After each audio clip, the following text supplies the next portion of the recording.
جمعية كتب أطفال. رمضان كريم، ينعاد عليكم وانتم بأحسن حال.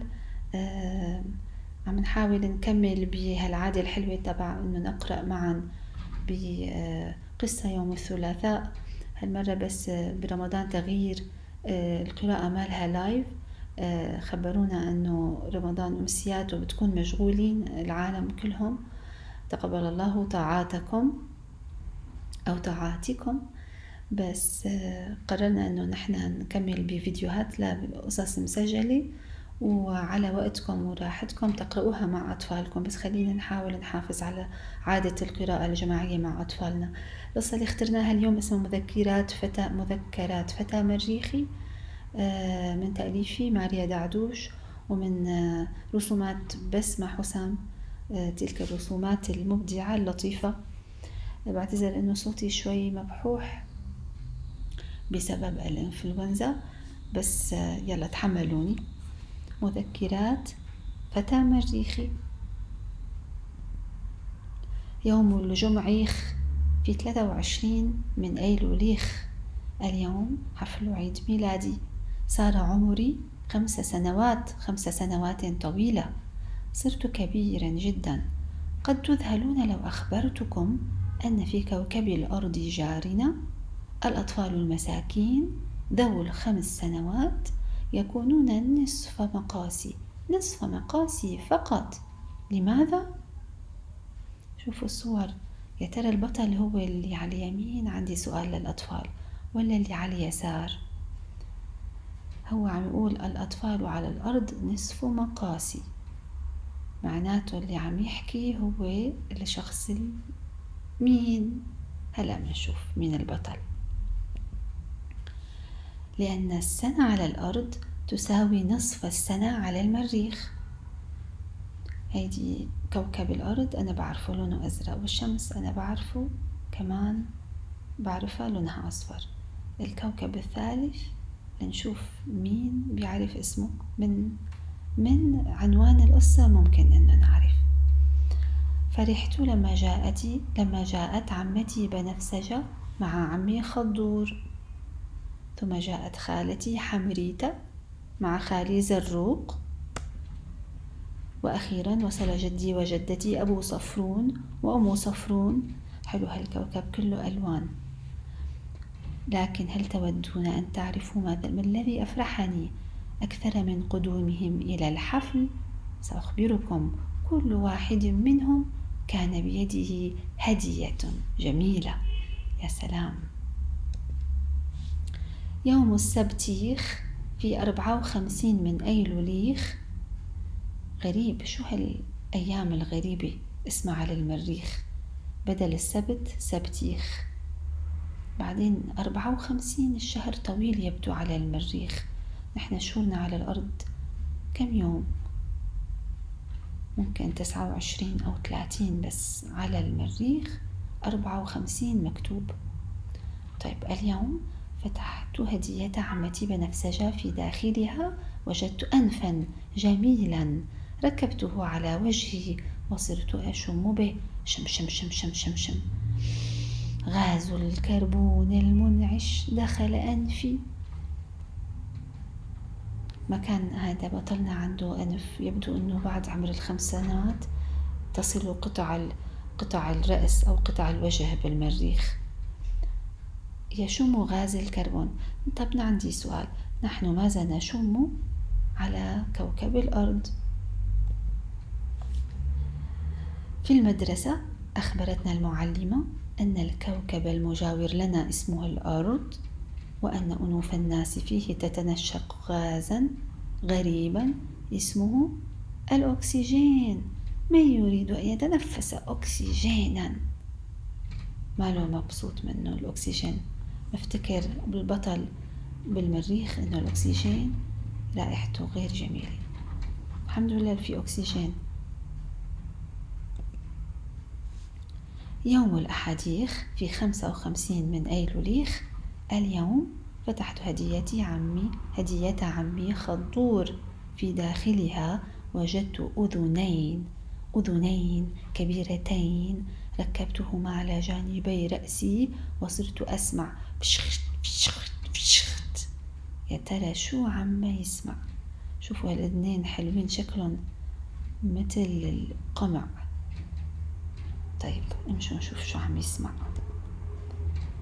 تتبعت الصوت فوجدت أخي يحفر حفرة كبيرة جدا. عندما رآني قال أنا أحب الحفر. الآن فقط عرفت من حفر تلك الحفرة الكبيرة على وجه المريخ. طب أنا عندي سؤال للأطفال. أنا بس عم أسأل الأطفال لأنه بعرف أنه عندهم عقول يحبون أن يشغلوها. يا ترى هذا الأخ أكبر من بطلنا ولا أصغر؟ بدي أقرأ الأجوبة بالكومنتس بسبب اللي عنده ملاحظة قوية بيحسن يجاوب. يوم الاثنين في 56 من أيلوليخ جاء دور هدية خالتي حمرتة 3 عيون كروية رائعة. أسرعت ودسستها فوق الأنف. بمساعدة العيون الجديدة صار بإمكاني أن أرى جارنا كوكب الأرض. أزرق؟ لا شكرا، مستحيل أن أسكن على كوكب أزرق. شوفوا بطلنا على اليسار صار عنده 3 عيون وأذنين وأنف. يجلس على كوكب المريخ الذي ما لونه؟ برتقالي. هو اعتاد على البرتقالي. يرى الكوكب الأزرق كوكبا غير جميل. يوم الثلاثيخ في 57 من أيلوليخ. ستغضبون عندما أخبركم عن هدية خالي زروق 4 ألسن. ماذا ستنفعني 4 ألسن إذا كان لا شيء هنا على كوكب المريخ لأتذوقه؟ لابد أن خالي اشتراها من التنزيلات. لقاها بالتنزيلات، اشتراها من غير ما يكون لها ضرورة على كوكب المريخ. طيب أنا في عندي سؤال قبل ما ننتقل. مين لاحظ الأشياء الهدايا التي تأتي للبطل؟ هي كلها بنسميها نحن عنا على كوكب الأرض الأزرق الذي نتنفس عليه الأكسجين بنسميها شو؟ بنسميها، حاعطيكم الكلمة الثانية وانتو بدي أقرأ بالكومنتس الكلمة الأولى منها. الخمس. هو إجهاله عيون وألسن وأذنين وأنف، وهلأ لسه بده يجيله شي خامس. بس قبل ما أنا بحب أنكم تكتشفوا قبل ما نعرف آخر شي. في عيد ميلاده يعني الخال، نرجع للخال اللي جايب تنزيلات الألسنة من التنزيلات. في عيد ميلاده سأنتقم وأشتري له مكيفا للتبريد. من يحتاج مكيفا في المريخ إذا كانت الحرارة هنا لا ترتفع عن 20 درجة مئوية؟ برافو، انتقام جميل. يوم الأربعيخ في 58 من أيلوليخ. أخيرا دور هدية جدي وجدتي. فتحتها وصار قلبي يدق بوم بوم بوم بوم بوم بوم بوم بوم بوم بوم بوم بوم. 5 أيدي رائعة. وضعت الأيدي ولبست حذاء نفاث وأسرعت أزور أقمار المريخ. طب يا سلام، مين بيلاحظ ملاحظة تانية؟ هو إجا أنف وأذنين و3 عيون و4 ألسن و5 أذرع. مين بيلاحظ هالهدايا كيف توزعت أعدادها؟ كمان خبروني بالكومنتس، كتير فيها هالقصص ألغاز وأسئلة للأطفال الأذكياء. هيدي أقمار المريخ راح يزورها قمر المريخ الأول اسمه فوبوس أو رعب. مررت الأيدي الجديدة على سطحه لمس لمس لمس، وجدته مجعدا وباردا. بعده ذهبت إلى قمر المريخ الثاني واسمه ديموس أو الذعر. من العبقري الذي اختار هذه الأسماء الجميلة؟ لما مررت الأيدي عليه وجدته أملس ناعما وباردا أيضا. يوم الخمسيخ أو الخميسيخ في 59 من أيلوليخ.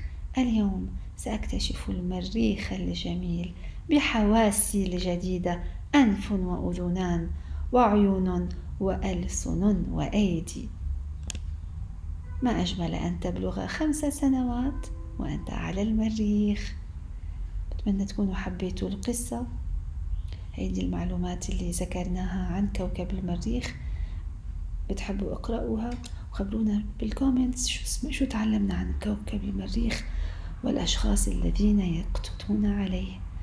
رمضان كريم، شكرا لاستماعكم ونراكم قريبا إن شاء الله.